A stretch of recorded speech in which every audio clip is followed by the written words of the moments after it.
Hi, I am Emily Whaites, and I am a teacher and curriculum coordinator at Discovery STEM Education in Sheffield, United Kingdom. I have a background in chemical engineering and an absolute love for all things innovative and robotics. I have been very, very lucky to be working on a project since June, a cutting edge project, which is of course Miro and the Miro Cloud. Miro was developed here in Sheffield by the University of Sheffield in collaboration with Consequential Robotics. It is an educational robot that is to be used to teach the basics of block coding and Python. It is so high tech, in fact, that my students over the past few months have had the honour to say that they are working with University of Sheffield and Consequential Robotics to debug their very own AI robot.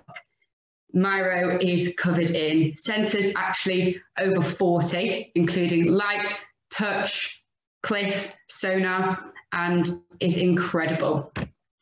Our aim as part of the EPSRC Impact Acceleration Grant has been to produce an extensive curriculum that can be used by teachers all over the world. It's truly global. These lessons have a focus on real-world situations, including medical and industrial. Our lessons have included Miro working in a quarantine ward, which is of course incredibly current. Miro has been using sonar to be used as a guide dog to help a blind child, and has even been used to help communicate between engineers in a Sheffield steelworks. There has been an amazing response from our students, and they have found that using real world situations in the lessons, they have become so focused because they can see how it's going to fit into real life and even their parents' lives. When some of these parents are doctors, nurses, engineers, work in the fire service, they come back from their lessons and say, I've done coding that you could use in your world. I know what you do. It has meant that they can see how robotics and coding is coming into every industry in the future. And it's opened up a world of jobs that they could go into. We have actually had a massive problem in our lessons where our students are actually focusing too hard. They're focusing too hard that the rooms become silent, which is unheard of as a teacher. So our new aim is to liven up the lessons, and we've had to have music on, bring in more discussion, just because they focus so much on what they're doing.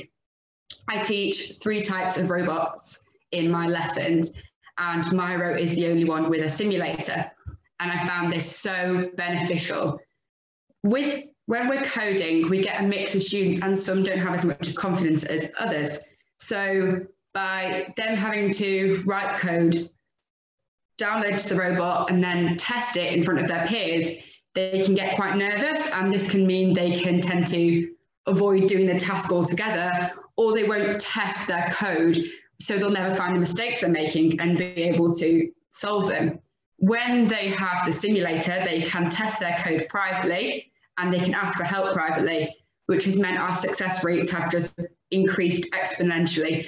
Actually, we have children as young as 8 translating and writing code in Python, as we can see on the picture, and we'll be able to see a bit more in the video later.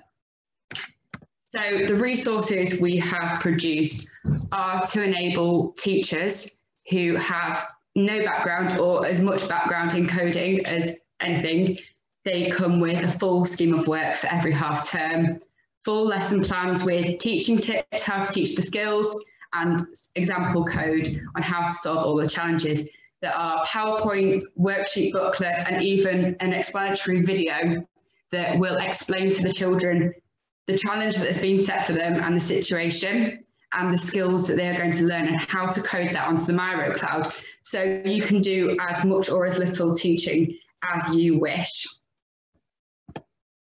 So we're now moving into phase 3.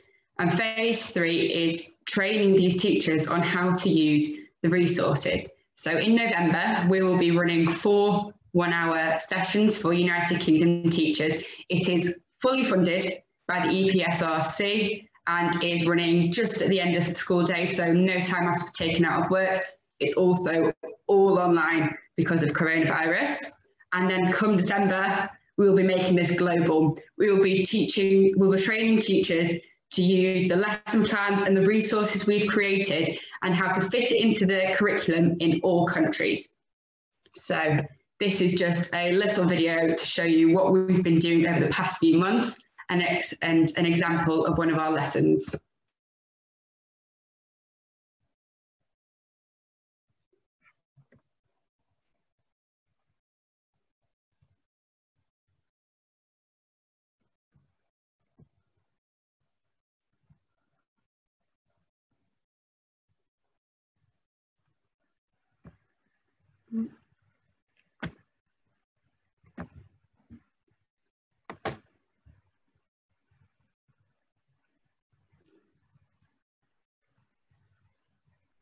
It's always so amazing when we finally get to download our code onto the Miro robot.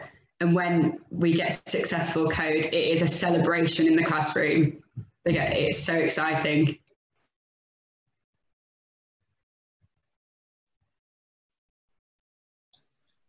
What is the child doing right now as that robot is doing his code? Is he just like jumping up and down? Yeah.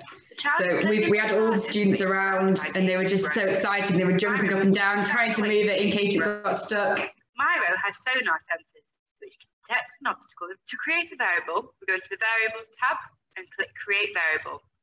Now, so this is the Miro cloud. Name the variable. We follow the naming rules. It must be meaningful, one word, and have no spaces or symbols. We can choose the word obstacle, for example.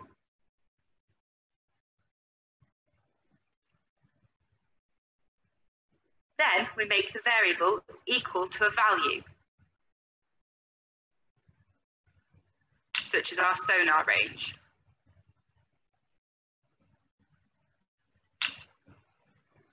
This variable now has a value of how far away an obstacle is from Miro. This can then be used with conditional statements or loops. Tags are basically just comments. This child is 8. Basically anything that's green in Python, anything that's green and has hashtags like this, this is just a comment.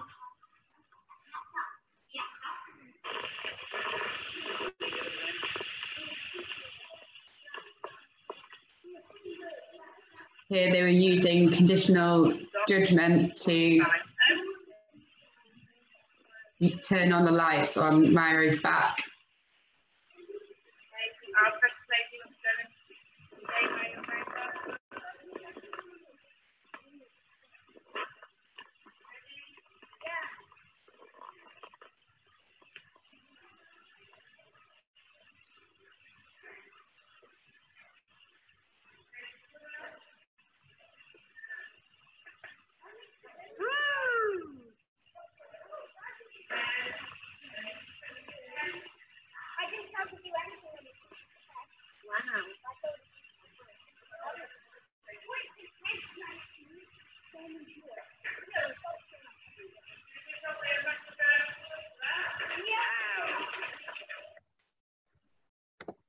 So we've been teaching weekly sessions to children from 6 all the way up to 15, 16. And we've never had anyone come out of a lesson feeling disheartened or like they've not achieved something. They learn a brand new skill every lesson and they always come out so excited and run to tell their parents everything they've learned and how they've done all these amazing real world problems and solved them. So if you wish to get involved with any of the teacher training or wanting to teach Miro in your schools or just have any questions about what we're doing, all our contact details are here. Again, UK teacher training will be happening in November and overseas will be starting in December. That is very, very cool. I am so happy you took the time to put that iPhone video in that presentation. That was a game changer for me because I've seen real-time code compilation, but I wonder how many of our global audience has actually seen that play out. So thank you for that. That was very insightful. Yeah. And I also have to say thank you, just knowing that up next we're hearing from our 5 finalists of the inaugural mural competition. So this is perfect context as we move into that segment of gift. Emily, I'm curious to know, do you find that there's a trend in the types of problems that the students seek to solve in their programs? Or what are those patterns like? So at the minute, we've been really heavily focused on medical based because it's so current and in the news, and they can see all these adults doing it. And I think they really want to help be part of the solution. So by bringing in hospital work that they can do and coding, and we've even had times where we've sent it to doctors going, look at what we're doing, and giving doctors ideas. So they just, it's been amazing. They get so excited and they can come up with some amazingly creative solutions, something that I've never thought of. And I'm like, right, well, I've got to write all this down. This needs to be a new lesson. It's amazing. So 2 requests. Request number 1, can you stop screen sharing so I can see your face clearer? Because I love the passion on your face. And the second question I have, how responsive are the doctors when they see how hungry these kids are to solve these problems? They find it amazing. Some of them, they're just speechless that they're coming up with such high-tech solutions, and a lot of them have children of their own. I think they want to then get them part of it. Yeah, that is very, very cool. Emily, so grateful for your time, for your expertise, for everything you are doing to inspire such tech savvy and empathetic problem solvers for the future. And if you don't mind, so excited to meet some of them. Thank you so much for having me. Oh, thank you, Emily. Jim, what? Before you leave, Emily, can you suggest for us 2 questions that you would ask these young Miro developers? Wow. Your perspective.